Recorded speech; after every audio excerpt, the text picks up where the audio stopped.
சமூக ஆர்வலர் ஜகபர் அலி உயிரிழந்த சம்பவத்தில் விபத்து என வழக்கு பதிவு செய்து விசாரணை நடத்தப்பட்டு வந்த நிலையில் தற்போது கொலை என்ற கோணத்தில் திசை திரும்பியிருக்கிறது. புதுக்கோட்டை மாவட்டம் வெங்களூர் கிராமத்தைச் சேர்ந்தவர் சமூக ஆர்வலர் ஜகபர் அலி. முன்னாள் அதிமுக கவுன்சிலரான இவர் கனிமவள கொள்ளைக்கு எதிராக போராடி வந்த நிலையில் திருமயம் தாலுகாவில் தொடர்ந்து கனிமவள கொள்ளை அரங்கேறுவதாக புதுக்கோட்டை தாசில்தார், மாவட்ட ஆட்சியர் ஆகியோருக்கு புகார் அளித்திருக்கிறார். அந்த புகாருடன் பல கோடி ரூபாய்க்கு கனிமவள கொள்ளை நடந்திருப்பதாகவும் ஆதாரங்களை இணைத்து கடற்கொள்ளையர்களை வெளிச்சம் போட்டு காட்டியதுடன் நடவடிக்கை எடுக்காவிட்டால் போராட்டம் நடத்துவோம் எனவும் எச்சரிக்கை விடுத்திருந்தார். இதனால் அவர்கள் மூலம் அச்சுறுத்தல்கள் வந்த வண்ணம் இருந்த நிலையில் தான் எடுத்த முடிவிலிருந்து அவர் பின்வாங்காமல் புகாரை வாபஸ் பெறாமல் இருந்ததாக சொல்லப்படுகிறது. திருமயம் தாலுகா வெங்களூரை சேர்ந்த ஜெகபர்லினா திருமயம் தாலுகாவில் துளையானூர் ரெவின்யூவில் ஏராளமான இல்லீகல் குவாரி, சட்டவிரோத குவாரிகள் நடந்துகிட்டு இருக்கு. அதில் ஆர்ஆர் குரூப்னு ஒரு மிகப்பெரிய குரூப் இருக்காங்க. அவங்க சமீபத்தில் 70,000 டாரஸ் லாரிகள் சக்கையை திருடி கொண்டே ஒரு இடத்துல பதுக்கி வச்சுருக்காங்க. அது சட்டப்படி தவறு அப்படிங்கிறத உணர்ந்து இப்போ நாங்கள் போய் நேரடியாக தடுக்க போனால் அவங்க கிட்டத்தட்ட ஒரு 100க்கும் மேற்பட்ட அடியாட்களை சுற்றி நிற்க வச்சுருக்காங்க. பயங்கர ஆயுதங்களோட சுற்றி நிற்கிறாங்க. எங்களால் எதுவுமே செய்ய முடியலை. அதனால் மீண்டும் அதிகாரிகளை பார்க்குறோம். கடந்த 10ஆம் தேதி ஜகபர் அலி மாவட்ட ஆட்சியரிடம் புகார் அளித்த நிலையில் அடுத்த 7 நாட்களில் இச்சம்பவம் நிகழ்ந்திருக்கிறது.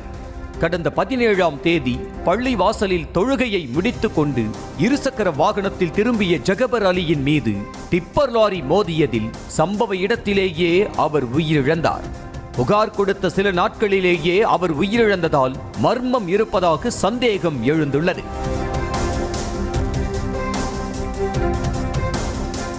இது தொடர்பாக போலீசாரின் விசாரணை துவங்கிய நிலையில் திடீர் திருப்பமாக வழக்கு கொலை என்ற கோணத்தில் திசை திரும்பியிருக்கிறது.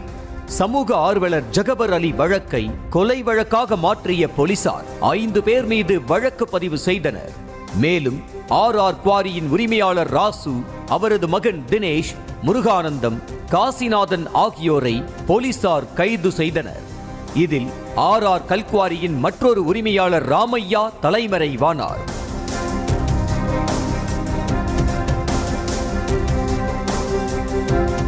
முன்னதாக ஜகபர் அலி கொடுத்த புகார் மீது நடவடிக்கை எடுக்காத தாசில்தார் புவியரசன் இது குறித்து குற்றம் சாட்டப்பட்டவர்களின் காதிலேயே போட்டதாக கூறப்படுகிறது. மேலும் ஜகபர் அலி கொடுத்த புகாரால் ஆர்ஆர் கல்குவாரியின் உரிமையாளர் ராமையா, ராசு ஆகியோருக்கு அழுத்தம் அதிகரிக்க லோடு ஏற்றி அனுப்பிய கனிம வளத்தை மீண்டும் குவாரிக்கே கொண்டு வந்திருப்பதாக சொல்லப்படுகிறது. கனிமவள கொள்ளை வழக்கிலிருந்து வெளியே வர முடியாது என்று நினைத்த ராமையா திட்டமிட்டு கொலை செய்திருப்பதாகவும், ராமையாவின் குவாரியில் ஜகபர் அலி கணக்கு வேலை செய்த போதுதான் அவர்களின் குற்றங்கள் தெரிய வந்து வழக்கு தொடுத்ததாகவும் அவரது மனைவி கூறினார். கொலை பண்ணிட்டு அவங்க அப்படியே மூடிட்டாங்க. இது கொலை தான், திட்டமிட்டு கொலை பண்ணிட்டாங்க. ஆட்சியர்கிட்ட போய் அவங்க மனு கொடுத்துட்டு அவங்க வீடியோ பேசியிருக்காங்க. நான் இந்த மாதிரி போராட்டம் பண்ணுறேன், ஏன்னா நான் கொடுத்த கேஸ்லேருந்து அவங்கக்கிட்ட வெளிப்படையாக சொல்லிட்டாங்க. எல்லாத்தையும் அள்ளி கொண்டு திருப்பி மலையடிகளே கொட்டிட்டாங்க. கிட்டத்தட்ட 50,000 லோடு அள்ளி உடைச்சி புறம்போக்கு நம்ம அரசோட இடம், அவங்களோட சொந்த இடம் கிடையாது. எதுவுமே சொந்தமானது கிடையாது.